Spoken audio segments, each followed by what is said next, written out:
people you love, and you know you'll never be the same. Like, there's conversations that I want to have that I can't have right now because there's unfinished business. There's niggas lining me up right now, trying to line me up for exposing Afrika Bambaataa. I just had phone conversations today. It threw my whole day off, and I said, nah, I'ma still make it. I'm gonna keep my word. I wasn't even gonna come no more. Like, nah, because I'm just like in. It's like, how do you kill somebody you love? So now it's a chess game with dudes that's fake smiling and fake laughing like, I love you, I love you. But in all actuality, the same fat nigga that fucked all these little boys, he's sprinkling bread around. Now you got a John Doe that's coming out on him that he don't know much about. Maybe he do. Maybe it's a plan. I don't know. But what I do know is he know that's a threat to his whole reputation, to him, like, because nobody actually sued him until now. I didn't want to sue him. I don't want his money. This is not prostitution. And I'm not saying that anybody that goes after the dollar behind somebody that hurt them is prostitution, but it's like, it's no point of me taking his money. There's no point. What is it going to do for me? Make me look like that's why I went after him? Nah, keep your money. Now, if we going through the criminal aspect, which all of these lawyers want money first. They want the lawsuit first. So now with the John Doe that's going at him, because he took dudes over state line, it becomes federal. So now I see some people reaching out, and then other people reaching out. Well, you know, I ain't want to tell you this, but blah, blah, blah, blah, blah, blah, be on point. And it's like, oh, okay. Right. Some of these videos that you see being made about me is people that's actually being paid by him, sponsored by him. Wow. And because I come at so many rappers now, it's the perfect cover. He got a lot of beef now. Now it's time for us to play our card. Let's play the game, nigga. That took a lot of strength for you, though, to stand up to all of that. To just deal with that process is a lot of strength. A lot of people wouldn't deal with it that way and still be kind of like sane. Good morning. Like somehow you made it. Jada LaRue, Gwen, I see you. Chris, I see you. No, the criminal is where I want to go. At first, initially, when I came out, I didn't even want to do none of this.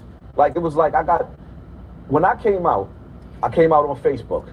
But the time I came out, some of the brothers that I had love for that raised me in the game started the Zulu Warriors. And that security company, like, you'll see footage with me with mad celebrities. We was bodyguarding mad celebrities, and it was picking up, it was hitting big. Right. So now it's right in the building. Threatening Bam with these allegations on him, it threatened Zulu Nation as a whole. So they asked me to take the video down because, yo, you destroying the brand now. Everything was the brand.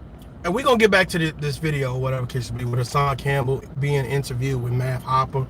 We're going to get back to that. But I wanted to say this real quick or whatever. I did a video yesterday. I posted it about Travis Scott and Martin Luther King. There was some comparison going on. And people were talking about the modern day freedom fighter. We know that, you know what I'm saying? You got so many, Marcus Garvey, Martin Luther King, Malcolm X. It's so many freedom fighters per se that came before the men of today. So these are the fathers of yesteryear, right?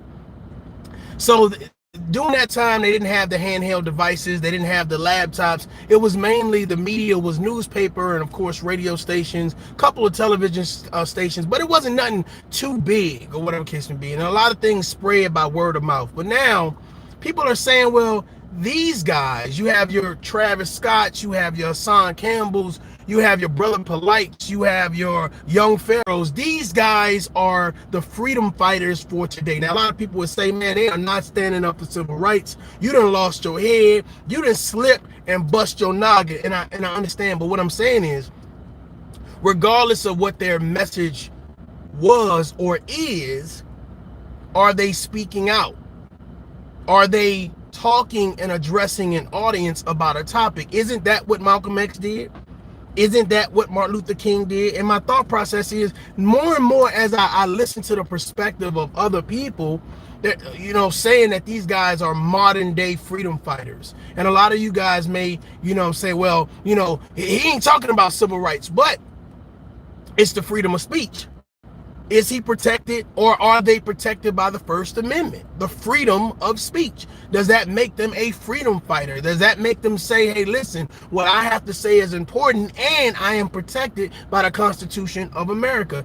Does that not fall in line with the fathers of yesteryear? So when Hassan Campbell says, hey, I'm speaking out about, abused children, et cetera, et cetera, et cetera, et cetera. Young Pharaoh saying, I'm speaking about the black community, et cetera, et cetera. The thought process is that I believe there are a lot of freedom fighters. I believe there are a lot of people who have something to say but don't have the platform to say it. I believe everyone from the homeless person to the person that lives in the shelter, to the person that, has been abused all their life, to the person that has survived domestic violence. I believe a lot of people have a story to tell. And a lot of people are not encouraged to tell their story. There are a lot of leaders hiding amongst us.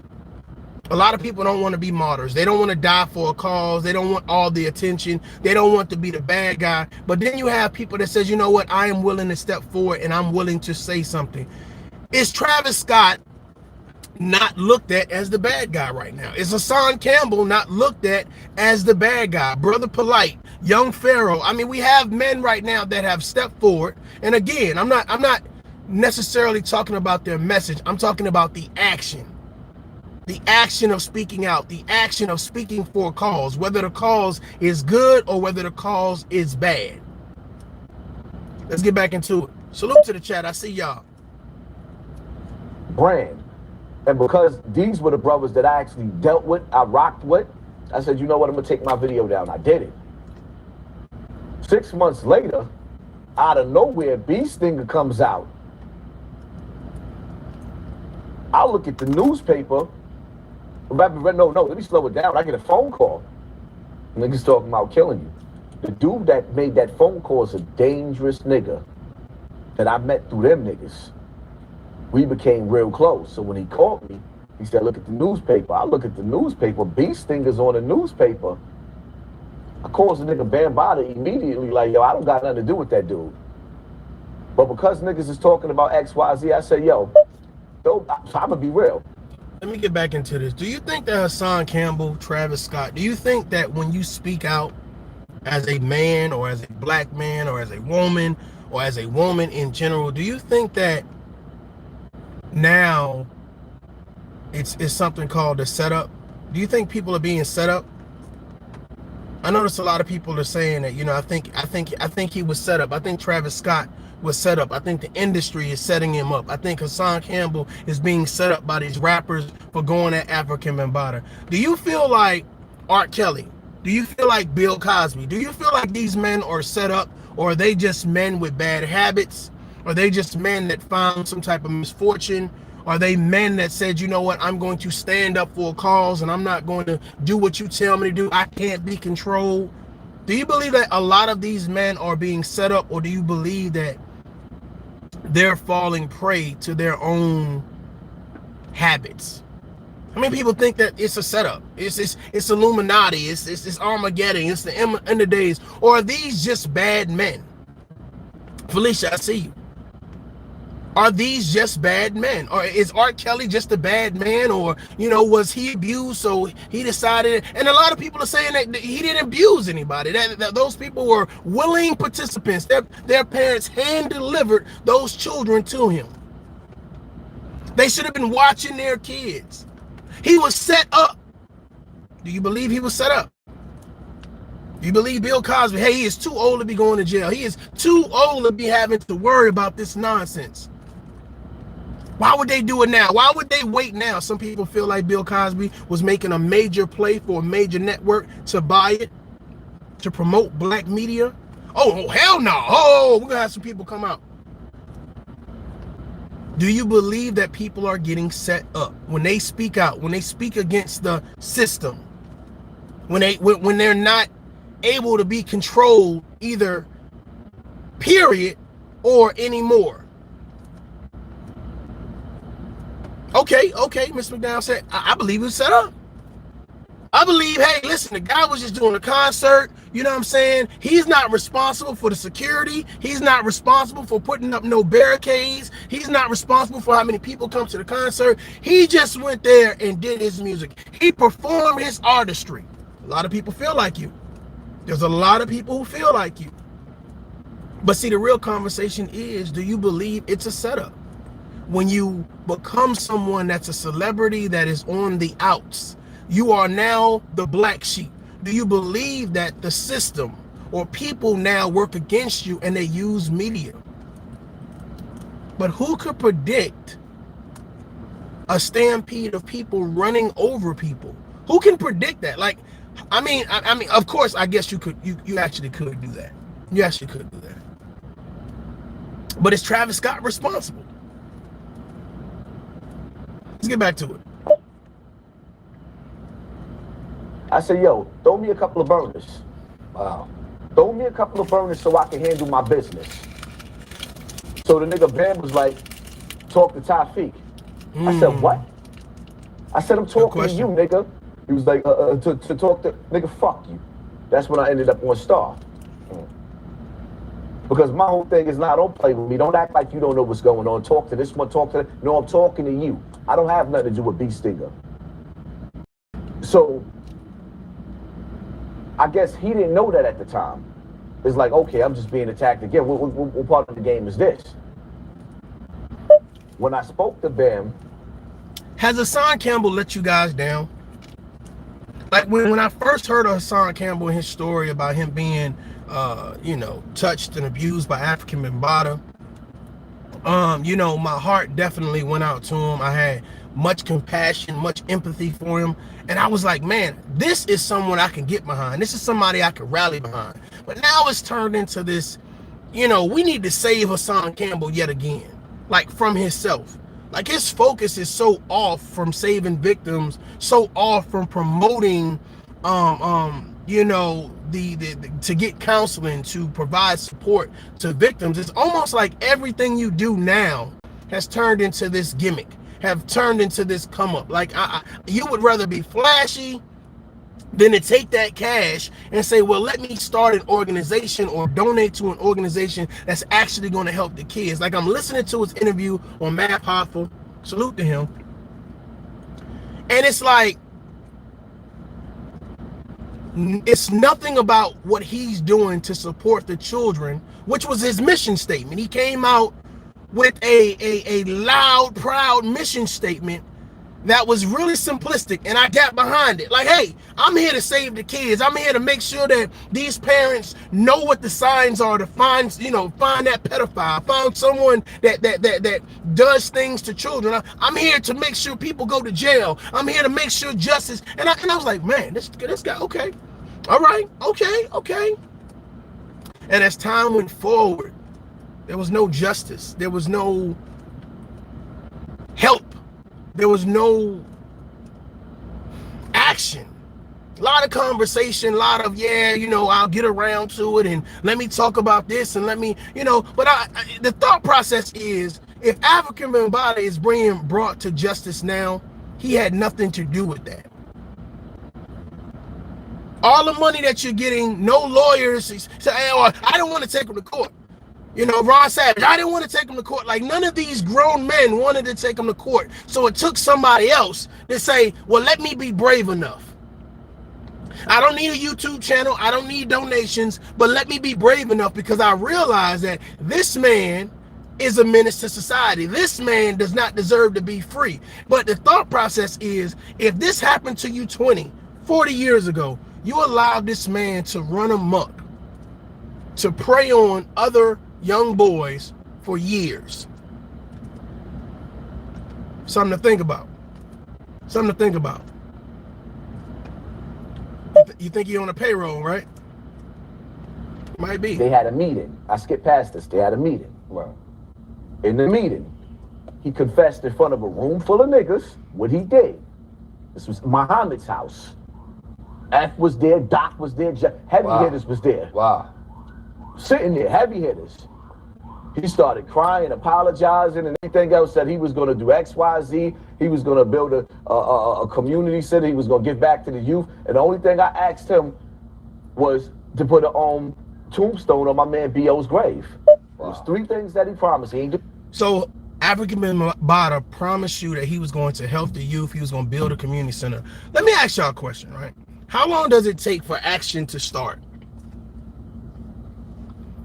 Like, maybe for me personally, when I tell you my mission statement is X, Y, and Z, right? When I sit down and I say my mission statement, what I want to do, what I'm all about, what I'm here for, this is what it is. And when I turn from that, should I be held accountable? Should I be held responsible? Should the people that donate to me, should they be able to ask me, why have you deterred from what you stated you were here for? This is the reason I subscribe to you. This is the reason I donated to you, but I don't see the action.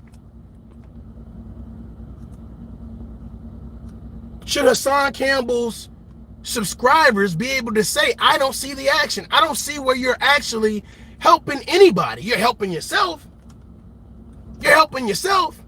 The first thing people say, oh, you shouldn't count nobody's pockets. No.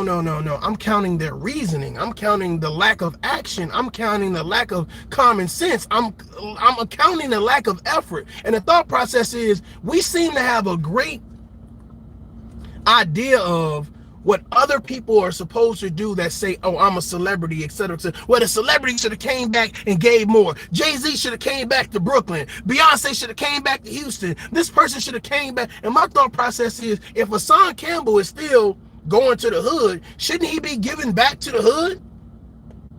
Shouldn't he be helping those other kids in Bronx River? We had the conversation all around the nucleus. We had a conversation all around the nucleus. We're going to talk about this celebrity, beef with this celebrity, buy this, do that, do it. But when do we get to the help? When do we get to the protection of children, if that's what it's about? It seems some type of way we've overlooked the protection of children, and we've gotten to, well, who is Hassan Campbell beefing with today?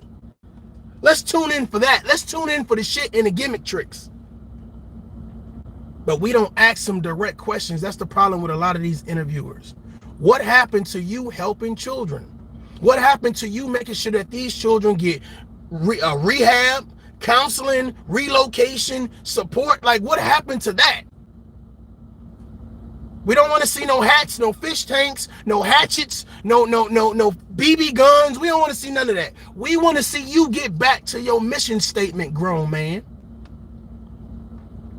I mean, the thought process is, oh, well, you know, I ain't going to let them Travis Scott me. I ain't going to let them pull me into a situation and something happen to me. And I get that. I understand that. But the thought process is, you are involving yourself in frivolous beef.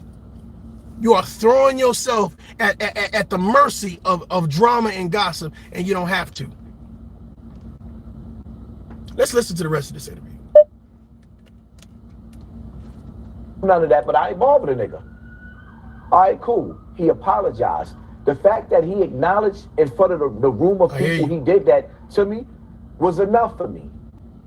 I moved past it. Right. When B Stinger came back out, he pulled me back into this world. And see, the reason why I was so mad at B Stinger, you know, why you keep flipping on another victim? Because I'm warring now with my own, with the same niggas he's with. I'm warring with. 1 minute you giving me conversations with these niggas trying to like give you money to pay you off, because they was more scared of B Stinger than me, because B Stinger was playing with the legal team. So they was nervous of him. He's playing with the legal team.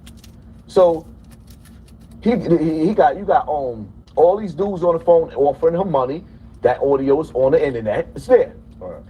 And then you got Mickey Benson, which was Fat Joe and Ice-T manager in the past. I don't know if they still dealing with him, whatever the case. He managed a lot of groups on the phone. Tell him you know you like it. You know you was with it. Ain't nobody force you to do nothing. So because a grown man took advantage of a little boy, he had to be forced. If that's your logic, so you know what I mean? That was the thing. My thing with B Stinger was that allegedly people put him up to coming out against Bam because it was a money thing for him. Not to say Bam didn't do what he did. Because I can tell you right now, from the things that B Stinger said, Bam got him. On top of the fact that it correlated with a lot. He did not make that up. And the reality of it is, like, Bam got too many dudes.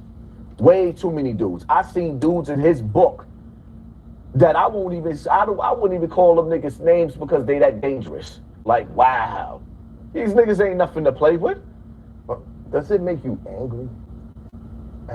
Was him admitting that in the circle the closure for you? Was that what you needed?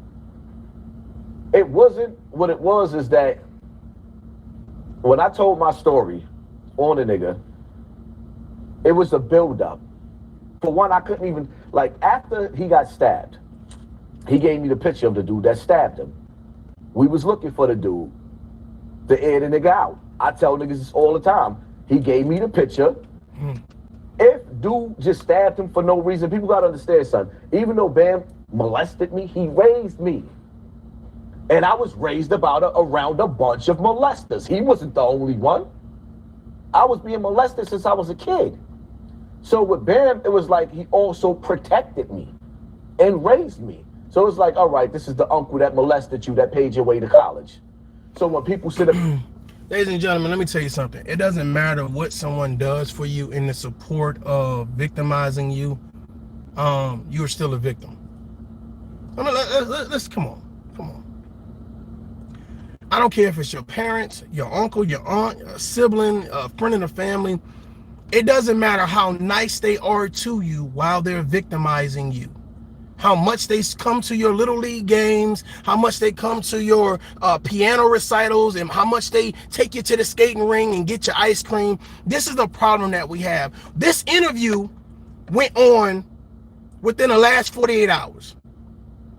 And this is why I say when people tell their story, and I'm not trying to take away his story, I'm not trying to dumb it down, I'm not trying to ignore it. The thought process is, this is why I tell victims that they need to get healing. Because when you get healing, you're understanding the message that you're sending out to other people. You understand why it's so important to package your message. Because somebody might say, well, if this guy allowed this man to molest me for years because he was supporting me, he was giving me the perks, he was putting me with the stars, he was giving me a place to stay, who else is going to think that it's okay? Well, I'll just wait. I'll wait to come out. I won't take action. I won't get help. I won't go to school and say, hey, mom and dad is touching me. My uncle and my sister and brother are touching me. The friend of the family that comes over is touching me. No, what you should be saying is act now. You should be saying, regardless of what they do for you that's nice, act now. Regardless of what their title is, regardless of how long they've been in your life, act now. And that's what I have such a problem with men who subliminally shot and talk around the, like, bro, no, tell these people, go get help now. Tell these young kids, go get help now. It's not about what he was doing for you. Act now. And then when you act, follow through with it. Hassan Campbell didn't follow through with it. You allow Afrika Bambaataa to roam the streets and to continue his carnage. So when I listen to stuff like this, I get kind of passionate, because I'm like, well, what message are you really sending right now? We understand that you don't want nobody to you don't want to get caught in the Travis Scott situation, right? You don't want to get set up. You don't want to be nowhere where the room is caving in on you. People are shooting at you. We get all that. The thought process, though, is, if you are a victim and you know the victimizer, why didn't you act? That's the real question. Why are you on social media talking about all these other celebrities and not focus on your victimizer? Let's get back to it. They're saying, oh, he paid his way to college. No, nigga, I went to jail. Salute to the chat. Don, I see you. I was 18. When I turned 18 years old, September 3rd turned on 18. September 5th, I believe it was, Max got shot on Trio. September 6th, I was on a run for murder. So I'm on a run for multiple homicides now and attempted murders. I'm on Rikers Island for 3 years, fighting cases. So all these times when they sit up here, this was going on, no one was in jail. These was my early years of going on with Bam. But eventually, at some point in time, I broke off from Bam anyway. I was in Connecticut doing things out there and all over the place, just tearing shit up. But when homeboy got stabbed, it was like it was eating me. I'm having conversations behind the scenes like, yo, everybody just shutting it off. And it was one day, I was watching, was it Criminal Minds? What's his name, Shamar or whatever? I don't remember the name, the brother name, Criminal Minds. I was watching the episode. And I think it was his gym teacher that got him. I see you, D. James. That molested him, right? He came back. Right? So he came back and that was... And let me do this real quick for you guys or whatever. There are certain things that YouTube, shout out to all the moderators. There are certain things that you can't say on YouTube because I guess it's censored. I've already kind of did a couple things just now when I talked about children and being touched. There's certain words you can't use because it'll mess you up. It'll, you know what I'm saying? Instead of YouTube promoting your channel, what they'll do is they'll kind of, you know, shadow ban you or whatever. So if a moderator says, hey, please refrain from doing X, Y, and Z, first of all, salute to that moderator, but please take heed to that. There's certain comments that I have that if there are certain words that if you type in the chat room, your comment is always going to be held for review. So a lot of people say, oh, you deleted my comment, or, you know, I didn't see my comment. It's because you typed something that is on trigger words. And I don't want this to be about racism and bashing and all of that other crap or whatever. That's not what this channel is for. It's for us to have a tough conversation, to be able to listen for understanding and comprehension and then provide feedback. So, don't take it personal, guys. It's just certain things you can type in the chat room and say in the chat room that's going to, we don't want to get shadow banned. We want people to be able to find us and enjoy the conversation. Let's get back to it. Salute to everybody in the chat room. Thanks for hitting that like button. I see y'all. Episode was about. Now, the crazy part about it is when I seen that episode, I was in Bam's building in the same apartment, but on a lower floor. So it kind of like struck me, right? Then I think D. James said, what happened to speaking freely? I think you can speak freely in the privacy of your own home. I think what's happening right now, especially with Facebook or whatever case be, if you saw what happened with the whole shutdown over there, you know what I'm saying? When you say certain things, you as either a spectator or a content creator, you begin to get put on what they call a watch list. So that means if let's say I was talking about the president of the United States, and you know I allow people to come into the comments and say all types of crazy stuff or whatever, you then go on a watch list for hate speech, and that goes on watch lists that the feds and a whole lot of other people have created or whatever case to be. So the only watch list that I want to go on is the ToughLove watch list. So I'm hoping that makes sense to you. You see what I'm saying? You should be able to speak and get your point across and it not sound like hatred, not sound like total disrespect. You should be able to do that. And if you can't do that, then again, ToughLove, this channel may not be for you, and that's okay. I appreciate your view. I had a drink and I was on the phone with my moms. And I blurted it out what the nigga did to me. And I heard, like, it was like, you see how the room is silent? Yeah. There was a cold silence. Like, I know it stuck a nail through her. Because I never tell nobody my mother didn't love me at all. It's just that she was dysfunctional. I hear you, ZW. I hear you. So when she heard that, it was just put like a nail through her. So I said, I knew right then and there, once I did that to her, he had to feel that. And that's what the video was that ended up with me in the car. And I put on Facebook and everybody was bugging. Like, you had like a lot of people. Can I ask y'all a question? Why was it so important for Hassan Campbell to say, I put it on Facebook and I put it over here and I put it on? Why didn't he go to the police?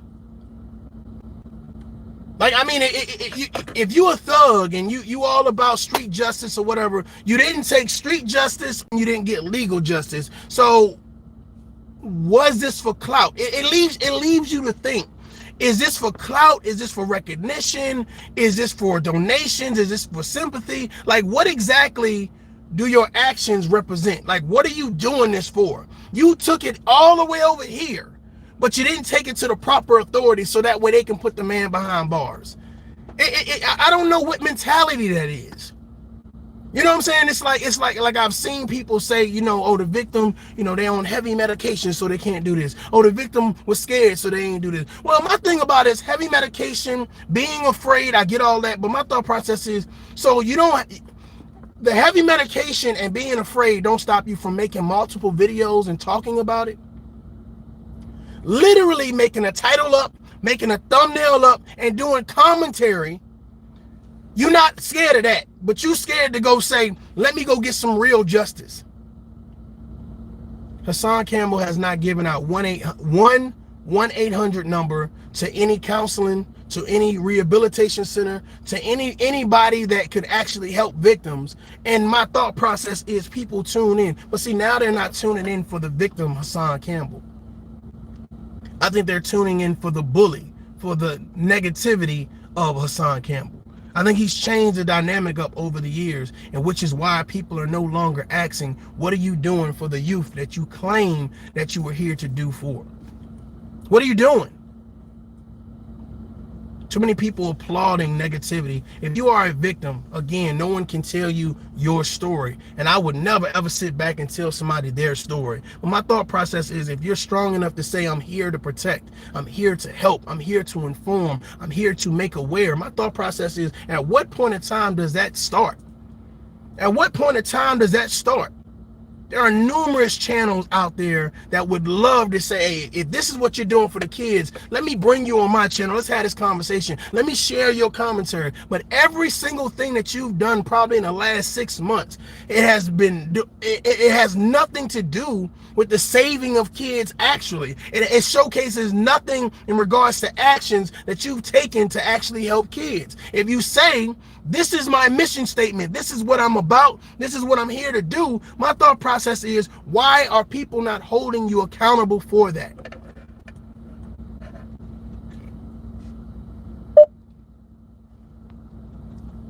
Was bugging. Right. Because they knew the street version. It was like, wow. I hear you. If he said that, that happened. Nurse. Like when shit finally hit me, and I said, you know what? I'm done with the streets. I had to teach myself. First of all, the last homicide I went to jail for, right? This is one of the main reasons that made me fall back from the streets, because I promised when I was in jail praying, I was sitting up there, oh Lord, please, just give me a chance. You don't think you're a victim? I'm in my house, waiting for a package. I was supposed to go to a funeral with my wife. I missed it. So I went home. Salute, appreciate that. On the package. ZW, appreciate that. That package I was waiting on, while that package was arriving and I was waiting on that, there was a body dropping in my building in Bronx River. The apartment that the body dropped in, they left a witness in the apartment to say that I did it. I went to jail for a homicide. The niggas that I was beefing with said, okay, we can't get this nigga, so this is how we gonna deal with him. Now I'm in jail for a homicide that I didn't do. This is the third homicide I'm in jail for. So I knew I had to kill my reputation. Now I'm back in the streets. All of my immediate niggas got life in jail. I'm depressed. Now I don't like, it's like, these are my brothers. Right. I don't have friends. I have brothers. See, I put people in a category. I don't have no friends. I make you family. Once you kill that, it's like, okay. Yeah, I don't know you. So when everybody got snatched up, I'm the last man standing. Now I'm scared to death. I'm the worst one out of the whole fucking crew. Why am I going to keep putting... So I'm also from the Bronx. And you know what's interesting is, when you talk about glorifying the lifestyle, once you get out of a situation and you tell yourself that, you know what, I am trying to do better. I'm trying to promote a better situation for my life. You tend to move a certain type of way, move differently, or whatever. Hassan Campbell is glorifying a lifestyle, or the streets that robbed him of his youth. that robbed him of the essence of him being a man. So to me, he overly tries to promote him being a man, how tough he is, how hard he is. And really, you know what I'm saying, I really think that, you know, he didn't have the right people around him, the right men around him to help coach and mentor him. Of course, the men around him obviously were men that took advantage of him, men that were pimps and used other people to do their bidding. So again, you know, there's a high level of empathy because I understand that type of society. I understand that type of environment. But my understanding is that at what point in time do you change? Or do you die like this? If you've been to jail, if you've been in gangs and you shot at people and you've done this and this happened to you, whatever, at what point in time do you start saying, man, listen, this is not the lifestyle for you? Ladies and gentlemen, this is not the lifestyle for you. That's why I had so many concerns about FBG Duck's mom, because my thought process is, how many kids is too many kids? How many kids are too many kids to lose to the streets? Like, at what point in time do you say, I'm leaving? My next child won't be next. And it's just like we stay in this generational curse. We promote this level of aggression to say we're going to fight through this as if it's going to get better, and it's not getting better. It's getting worse. If I have 3 kids and 2 kids die, my thought process is, if 1 kid died, if you put one of my children in harm's way, it's time to go. It's too many. But the thought process is we make excuses when we should be taking action. Let me say that again for the people in the back. We make excuses when we should be taking action. That's action to change. That's action to lead. That's action to better ourselves. That's action to discover, you know what, let me reevaluate this situation. Hassan Campbell is stuck in a black hole. But what happens is, when he does his YouTube channel, when he does his videos or whatever, people start looking in the black hole. And what he does is he sees people looking, so he starts a song and dance, and the hats and the jewelry and you know, it's cool down here in this hole, y'all. Yeah. And then when the camera's off, damn, I hate my life. Oh, the camera's back on. It's cool, y'all. Yeah, I'm from the hood. I represent Bronx River. And that's what a lot of people do.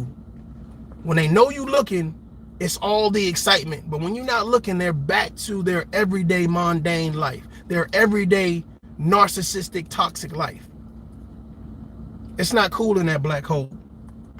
It's not cool to be nobody's victim. It's not cool to promote a life that will take you out instantly.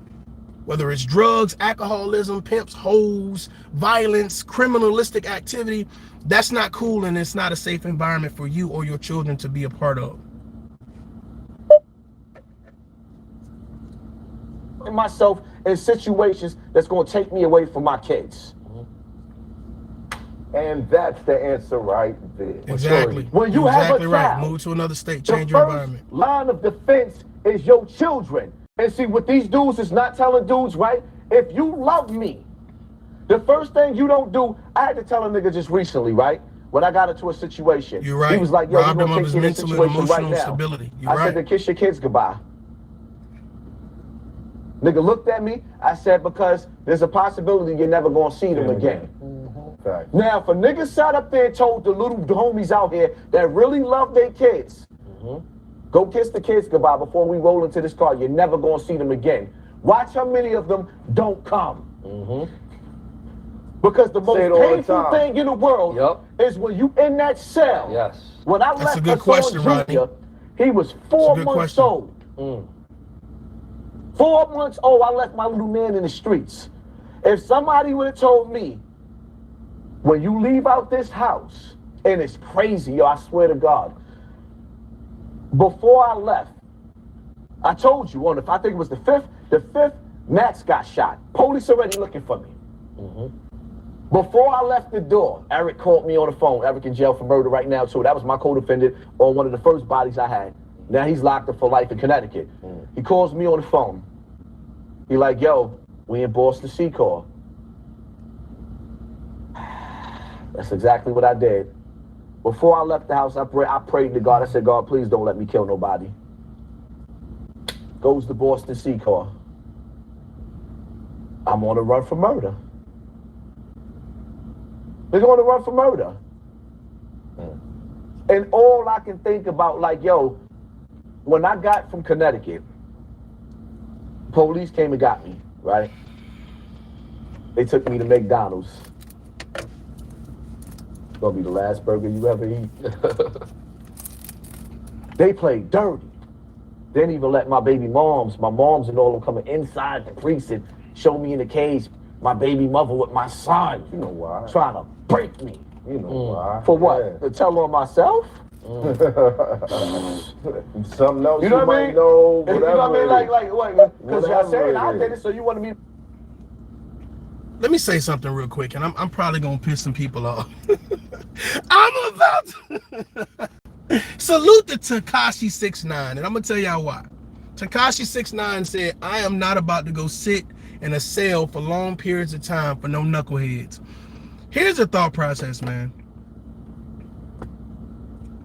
Stop believing that these people that you run into the street, you're running in the streets with, they're gonna hold you down.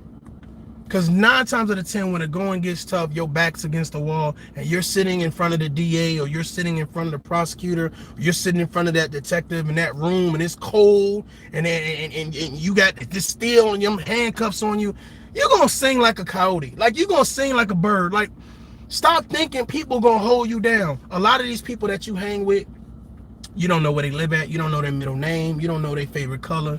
You don't know their aspirations and dreams. You just know you're doing dirt with. You just know that you go out there and do violence with. You just know that you go out there and rob people with. You just know that you just know their nickname. And the thought process is, you really think somebody gonna do life for you? I want you guys to think about that. Right? Every weekend we get together and we go to the same club. We go in there, we fight, we smoke, we drink, we do all of this crazy stuff every weekend, right? But I don't really know you and you don't really know me. Something happens or whatever, you hit somebody with a bottle, you bust their shit open, their shit is leaking or whatever case may be. We both go to jail or whatever case may be. The police say, hey, we're gonna give you 25 years. Or we'll give you 10 years if you tell us what really happened. How many people gonna be like, oh man, I'm gonna take my 25. I'm a real man. I'm gonna take this 25. Tekashi 6ix9ine, he represents a lot of people that would have said, here's what happened. Chris Hansen, here's what happened. For real. I mean, that's realistic. You got to stop thinking people are so ready to be like, let me throw my life away. I don't want to see my kids no more. I don't want to eat hamburgers no more. I don't want the freedom to go scratch my ass in the bathroom when I want to. Ladies and gentlemen, if this is not a wake-up call, the whole Travis Scott thing, the Hassan Campbell, a lot of these men, whether you consider them to be modern-day freedom fighters or modern-day freedom speakers or whatever you want to call them and ordain them to, you know, to each their own. But the thought process is this, right? You better start talking to the people in your circle and build what you need to build. And build what you need to build. You better start thinking about consequences. You better start thinking about those life skills. And when I say those life skills, that means, how do I protect myself without hindering others and stay safe? And a lot of people don't know how to stay safe. A lot of people don't know how to protect themselves. And a lot of people are looking for someone to tell them something. And my thought process, if you are a victim of something, I'm hoping that Hassan Campbell is not your role model. I'm hoping that he's not your role model, because he's all over the place. There's no strategy to his life. There's no common sense to his life. If all your friends are killers and murderers, who's going to Disney World? Who's taking a walk on the beach? Like, all of them are killers and murderers. So you're bringing these killers and murderers around your family? That's who's in your speed dial? And then you're so quick. Me personally, I don't know, when I was in the streets like that, man, we didn't get on live and do the things that I see going on now. I can't really relate to that. Like, I can't really relate to a lot of the things that I see going on now on social media. But because me personally, I feel like, I don't know why we think police is stupid. Like, why we think, ladies and gentlemen, the technology that you have, if you have a cell phone, right? police can tap into your cell phone. If you have a laptop, they can tap into your laptop, right? They can monitor. Let's say you live in a subdivision or whatever, and your neighbors, they have those cameras. They can tap into the cameras just to see who at your house. They can Google. Like, to me, people are not smart about what they're doing. If you're going to do criminal activity, don't broadcast it online. Don't broadcast your guns. Don't broadcast your tattoos. Don't broadcast who in your house. Don't broadcast where we at. What's the name of your set? Like, you doing all of this and you're making yourself a target. But people are dumb today. They stupid. They're dumb. And it's no reason to sit back and applaud this. It's like, oh, such and such died. Why did you think they was gonna live? Why did you think they was gonna survive? Like, you're retarded for thinking that they was gonna get through that shit. Such and such just got life in jail. Such and such just got life in jail. Okay, I got you. Such and such got life in jail. I got it. But why did you think they wasn't? They told on themselves. They showed all the guns. They showed all the weed, all the drugs, all the money. Every Thursday night, we at Club Onyx. Come through. If y'all know. Police like, these dumb motherfuckers. I got Lil Ray and Mark Me on me. Yeah, and Baby E. Yeah, we got the Dracos. Yeah, I dare you to pull up. Yeah, I dare you to. Or better yet, oh yeah, we just had to ride over there and shoot a couple people. But you know we left a glove though. I lost my glove. I made a sandwich while I was in their house, the ops house. Bro, like, I'm just like, these motherfuckers is telling on themselves. And then their parents come from nowhere. My baby was a blessing. My baby never harmed nobody. I stopped the violence. Okay. I'm not telling you guys I don't have empathy, but I'm telling you right now, there is no sympathy. I'm telling y'all right now, because my thought process is, any point in time, your family members could have said, stop that fuck shit. Stop that bullshit. Let's do better. Let's be those providers, protectors, and role models. But the thought process is the parents in on it too. I'm about to piss somebody off. The parents are in on it too. Jada LaRue said, hey, we living vicariously through our children. I agree with that. Mama Duck, you don't think she was living vicariously? My baby made it. My baby's a superstar. My baby's a rapper. Cool. All right. No doubt. Right. What did he rap about?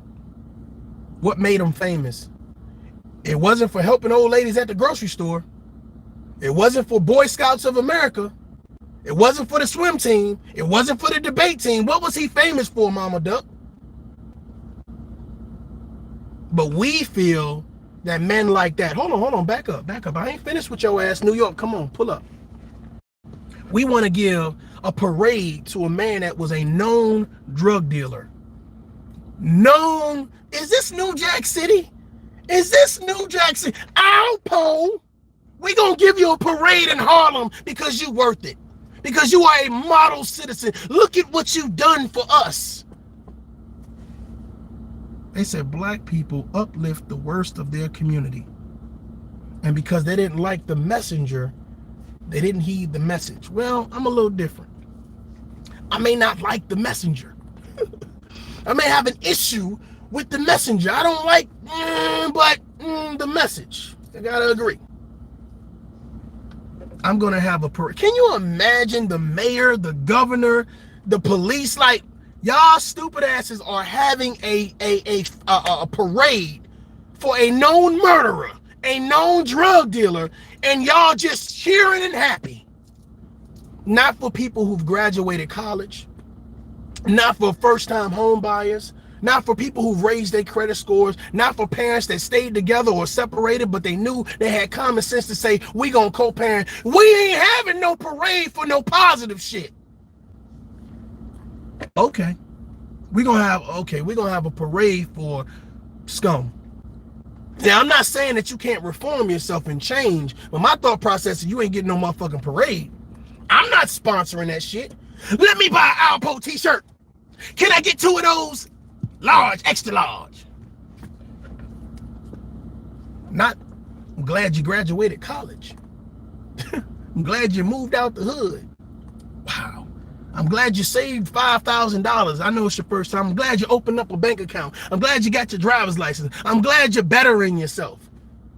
You bought your first property. You invested now. You know about stocks and shit. We don't celebrate shit happy, and we always push the negative, promote the negative. Can you imagine what that looks like to young kids that you tell them, oh yeah, we having a parade for the drug dealer. Yeah. Little kids like, you having a parade for a drug dealer? How do you explain that? You know what? Kwame Brown said some shit the other time when he was talking about he felt like it's gonna be difficult to talk to children about the Lil Nas X with his belly, him acting like he's pregnant or whatever case to be. That's gonna be a difficult conversation. And I agree, it's gonna be a difficult conversation, but it's a must that we talk to our kids about sexuality. But the thought process is, it'll be difficult to talk about why a man is pretending to be pregnant, but it wouldn't be difficult to talk about why we're celebrating a man who promoted hatred and harm and violence in a community of people. That conversation would not be difficult.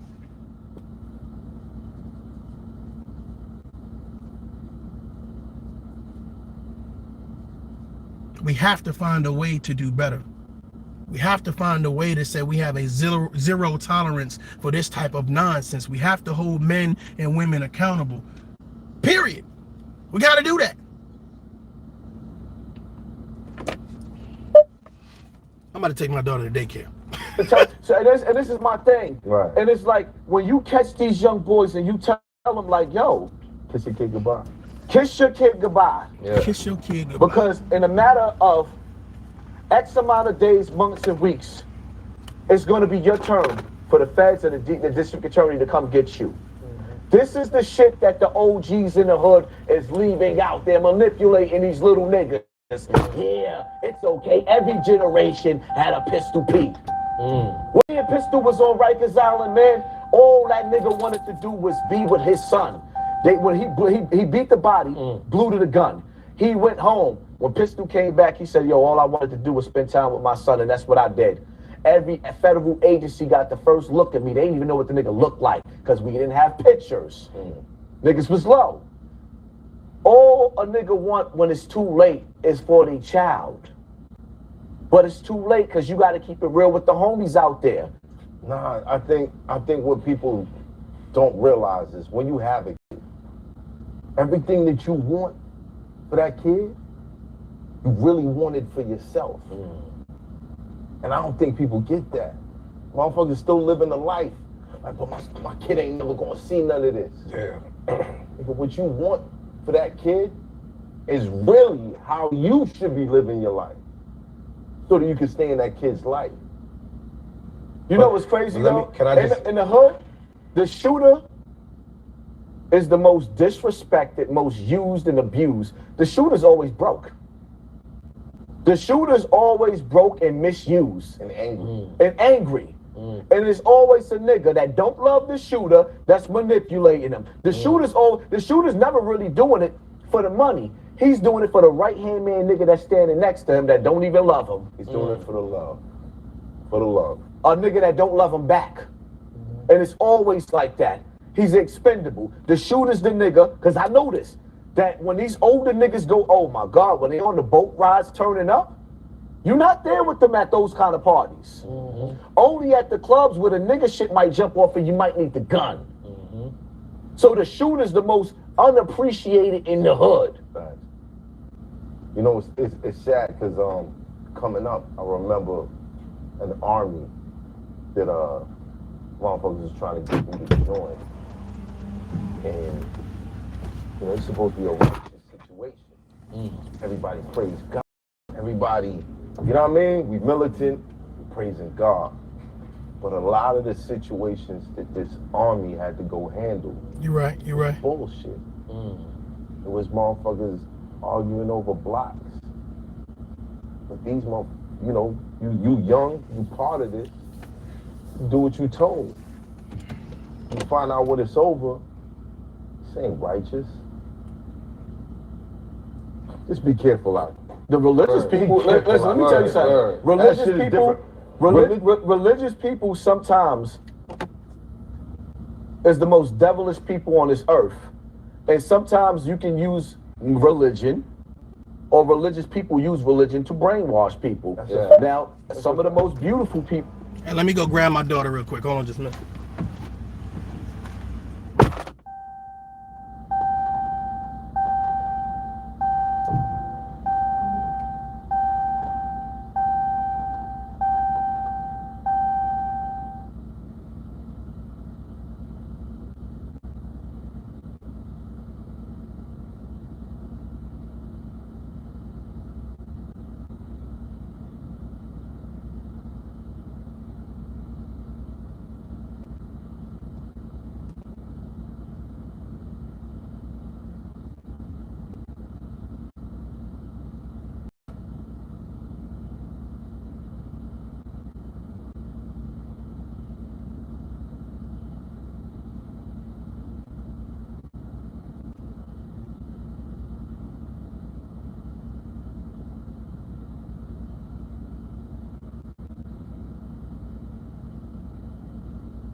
I know.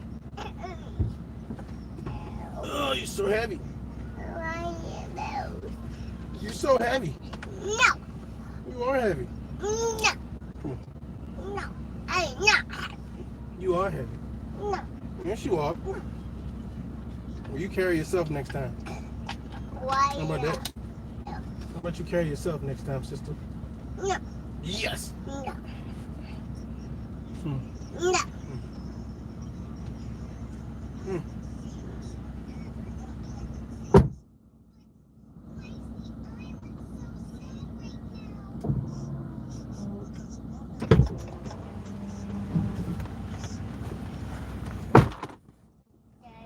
Huh? What you doing? Come here. Hold on.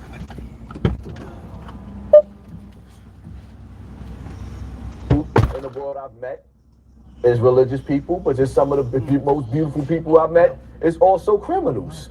In jail, I met some of the best niggas that I've ever met that I love to death. Like, yo, this dude like is one of a kind. One of the most talented minds in jail. You meet some of the best people in jail, and some of the people in the street. It's like, yo, it's realer people in jail than out here. Oh, she So sounds. it depends on the person. Yeah. You were saying that sometimes Say I'm Nova Red. I'm more loved than everybody else. He got a better heart most of the real. time because his pain is what made him. But then you also have dudes that you got like, it's like being in jail, You're not right? cool, are you? You good? When I was in there when the Bloods first started in jail, it was like it first started off a beautiful thing because we had to hold it down. Right. We had to fight. But then when we started becoming the majority, the strength, you started getting niggas coming in there stealing sneakers. I ain't never stole nobody's sneakers a day in my life. All right, so check this out, man. I appreciate you guys for rocking with me or whatever. I'm not gonna listen to this with her in the car, but if you guys want to go see it, it's Math Hoffa. Before you get, I can't even see the rest of it or whatever, but you can go to Math Hoffa. That's MathHoffa, and go check out the rest of the interview or whatever case to be. I'd like to thank you all for rocking with me. I appreciate it. Thank you for all the moderators, all the support. And everybody that shares the message. I think that's important. If you guys decide to give some feedback on something that I've said, feel free to tag me in it or whatever. I really appreciate y'all or whatever. But right now it's daddy duty, so I'm gonna holler at y'all. Peace.